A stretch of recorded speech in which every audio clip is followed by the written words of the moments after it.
Interjú.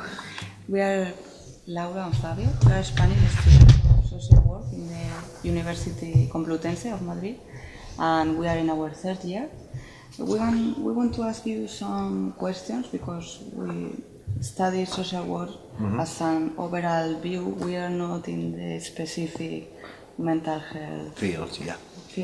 So could you introduce yourself and your field? Yeah. Well, my name is Jan Pfeiffer. I come from Prague, Czech Republic. That's important to say that up to my 30 years I lived in totalitarian regime, communist regime in fact. It was an important experience. Bad experience, but important for my life.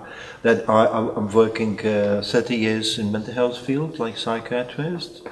I was working within the hospital, then when political situation changed in 1990, I left the hospital, I started to build up alternative in the community in my country, and later on I work in different places, Albania with WHO, Global Initiative on Psychiatry.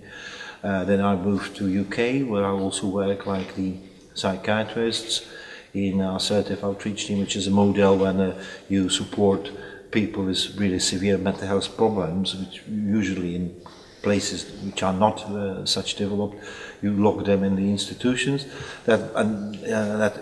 This system proved that these people can live quite normally.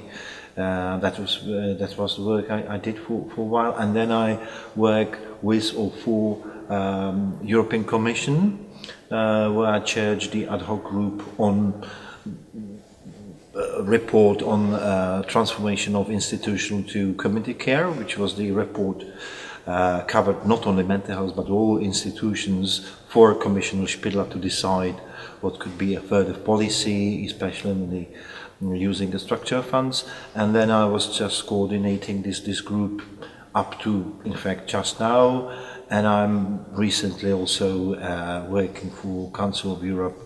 CPT committee is a committee against the torture and human treatment, and I do bits, different kind of project. That's me. Could you tell us which are the principles of the desinstitutionalization? Yeah, well, there is a lot of discussion if this is the right term or not, because it shows more negative side, that you are rid of something, you are rid of institutions. But I think what is important to know that when you say deinstitutionalization, and I will use the term DI, it's shorter, and it's just used like that, that means in one, that of course that you are just transforming one system to another, that you are closing the institutions and you are in the same time building up alternatives based on different philosophy, because when you say institutions, it's about building, but it's also about culture. And institutional culture is just that the rules of the institution are more important than the needs of the persons the institution care for. That's very hierarchical social system. The care is not individualized. That when you are in an institution, you have to get up in 7 o'clock, and it's very very organized. That means the deinstitutionalization is changing also culture. It's changing the approach to the clients, that you really care for them in as normal conditions as possible. In normal house, that you could help them that they live as you as me, and they are not locked in some kind of place forever. That's basically the principle. Yes, for us it's really interesting to know what kind of the alternatives you propose for this change. You mean what has to be in place when you close these big institutions? Well, it basically that you need to create a system which is capable of flexibly help people in all life conditions, mean with housing, with work, with social, with social life. It means to help them to live meaningful life, to work somewhere, to have a relationship, to have a place where to live, and of course to have appropriate support when you have any ill problem, or how to name it, any troubles in acute situation, whatever. It means basically it has to be mobile, flexible, and support as because these people could be disadvantaged in getting job, that you have to help them to overcome this barrier, and it's much better to help them to be employed in normal jobs as gardener in normal than to create artificial, sheltered gardener workshop. And that's basically what the services are about, and that's why it's more difficult sometimes, because institution is clear. That's one building. You can put name on it. If donor give a money, he also can put his name on it. But community care is invisible. In fact, the best community care is care. You can't show anything. If you come, if you bring a visitor to well-worked community care, he will be surprised. No buildings. You will just show the people living normally.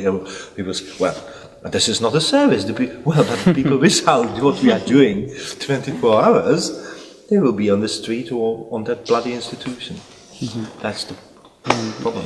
So, what do you think is the government, family, and education system responsibility to get it? Please wait a minute. And action. Well, I think to arrange a care or to arrange a basic condition for the care for people in need, that's a basic responsibility of the government. It's also obligation come up from treaties, and most of the European governments ratified as a Convention on the Rights of People with Disability. It's their obligation to look on the system, to analyze the system, to find out if there is still system-based institution, it has to be changed, and it's clear obligation of the governments. They can't just leave it like that. It doesn't mean they have to do by themselves, but they have to create the conditions. It means have to analyze the legislation and change the legislation if anything block. Very often there are several blocks in allocation of money, that the money could be allocated only in institution, whatever. That it means to analyze the legislation and to change it, of course, and to allocate a proper budget. That's their main responsibility, of course. Responsibility of the local authorities mainly to provide a concrete services, or at least to purchase them, to have a governmental grants and to buy a proper services. It means the local authority has to be responsible for the final shape of the system. They have to learn how to analyze local needs of the people and how to buy a proper service and how to control the quality of that service. That's the responsibility of the local authority. Responsibility of the families. Well, I think their responsibility to care for themselves, sometimes more than for their kids, I think. And very often, especially in the, well, not very often, but sometimes you can see in the movement of the families of the members of their kids with mental health problems, they want to argue for them, but they are arguing their needs and not the needs of the clients. That I think this is of course their responsibility to really to care about themselves and not others if not needed. On the other hand, of course, there is also a responsibility of local government to look on the needs of the family members from the point of view they are family members. Because to be family members of somebody who suffer mental health illness, it's also not easy, and you need some kind of support to overcome this situation. I don't know, you named about the education system. Yeah. Well, I think because all what we are talking about, it's about changing your mind. It's about changing the thinking. And that, of course, if you look on curricula, social care workers, nurses, psychologists, psychiatrists, they are very often based on the old institutional model, you know, about diagnosing, about, you know, treating, yeah, and not about really working with the community, inclusion of the clients to the normal life, you know. It's not that you're talking about 100% different skills. Some skills you could use, but you have to reshape them to do different, and that's responsibility for pre-graduate, postgraduate, and continual training, really. Yeah, which is very often one of the weakness part. Yeah, right. Okay, and as we know, you are a member of the CPT. Yeah. And why did you decide to be a member? They chose you? Or Yeah. Well, that's the CPT committee. That's the Council of Europe, which is I don't know if you know what this Council of Europe is. It's bigger than the European Union. It's even older, yeah, and it has different institutions. And one of the institutions to control the Article 5, it means against torture and human treatment, is the CPT committee, which has a right to go any type of institution, prison, mental health hospitals, children homes, whatever, without a permission of the state. Yeah, that's quite unique. That you knock on the door and they have to open, and then there is reporting, and the state has to. But answer your question, no. This is every country has only one representative, which is elected by, that is Parliament decision, and then the Council of Europe decision who will be chosen. That I was the candidate, and they choose me. Yeah. That was not my. Yeah, I was elected. And have you saw some torture or ill treatment during your professional? Many. I was even awarded as a European hero for fight against cage beds. That was still you can find somewhere. Can you imagine that? If you are very anxious or you are, you know, suicidal, what they do, they put you on the isolation room. And not only the isolation, they put you on the cage beds, and sometimes really iron beds. It means something what you can see in zoo, yeah, which is something like 1.5, 1 meter, 2 meters, and you can stay there for days. Yeah, it means in the time when you are lonely, yeah, you're anxious, you don't understand what's going on, that you need even more support than normally. They put you to a place where there's zero support. Yeah, that's torture. You know, I'm not talking about that. Recently, there is a case in one hospital. A lady strung herself. You know, she killed herself in the cage beds. Because she was suicidal, and she was of course desperate to be there without any support. That she hung herself on using this cage, you know, from the bed. It means that she was there for hours and hours without, you know, any care and any observation. There is many cases clients are just killed, you know, they're beaten, you know, just the. And unfortunately, when you go more to the east, you will find more horrible stories. Really, you know, people somewhere in the hills in Bulgaria, you know, just nearly naked. Yeah. No, there are thousands of stories. And look on the film of Laros, for example, from Greece. It's just a couple of years, but also you will not believe that human can treat human like that. And what do you think this kind of treatment influenced the people later? Sorry? How does this kind of treatment, this torture, influence in the people later when they? Well, it's just. It's a change for life. Yeah. Well, it's trauma. You know, it's like to be raped, and some people even, you know, name it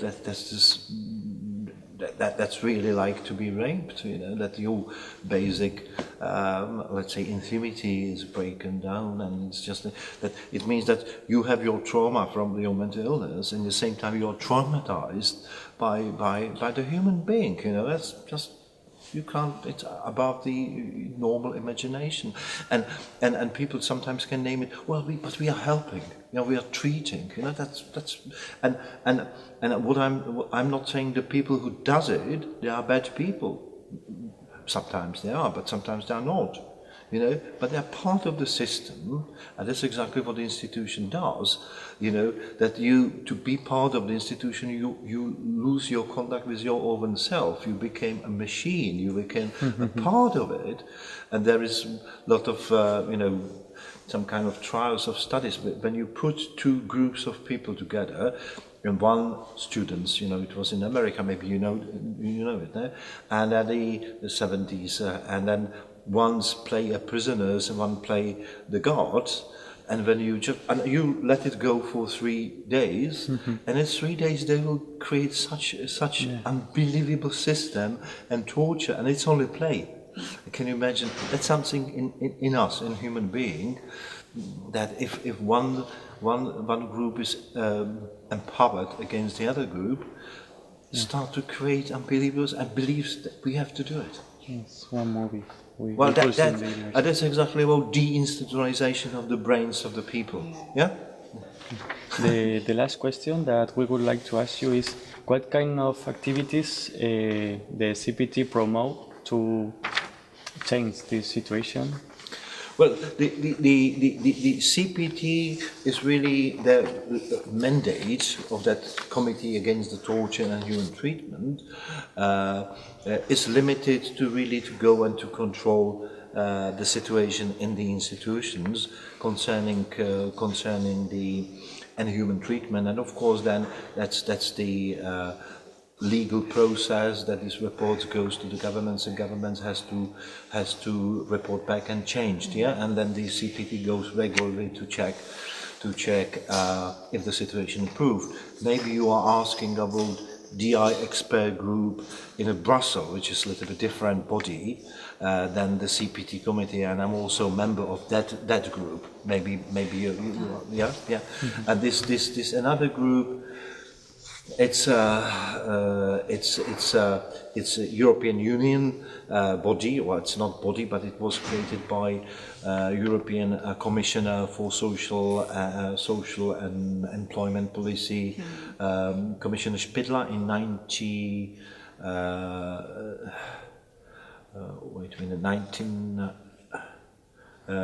2009, because this commissioner found out that the structural funds are really not used properly, and that he asked me to coordinate this group, and this group just wrote the report, and then what we found out, what is very important, to do the training for the people who in the Commission in Brussels who have some kind of decision power about a structural funds, which is huge billions of money going to all countries, including Spain and all that. To train them to understand that if they give money to the countries to improve the institution, they are not improving condition of the people even the institution are nicer, they are even making their condition worse, because they will stay in the institution even longer.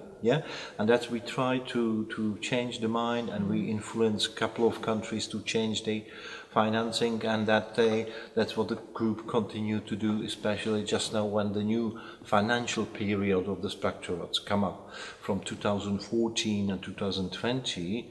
It's very important that this money, because it's huge money really, it's the money which usually country doesn't have for such a short time, for such a massive amount, that this money could really harm or could help quite a lot, and money is a power. That's important. This money goes the right way. That's what that group is just now busy with.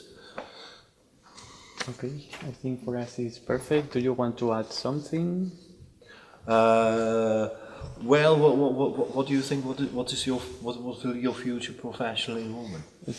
In my case, I would like to job around community work. Actually, I'm volunteer in Spain, Red Cross, and I would like to continue this way. For me, it's the best way to change more things in the. It's my best. And Laura, you? I'm interested in community Yeah, work Martin, also, yeah. but I think that now I'm continue my studying. I'm going to start sociology next year because I think that is quite similar, Yeah, it is, and anthropology also. And then you will see. I will see. You never know. That I also, when I started to study Yeah, medicine, I didn't thought that in 30 years I would do something quite different than surgery. Thank you very much for your. Okay, thank you too.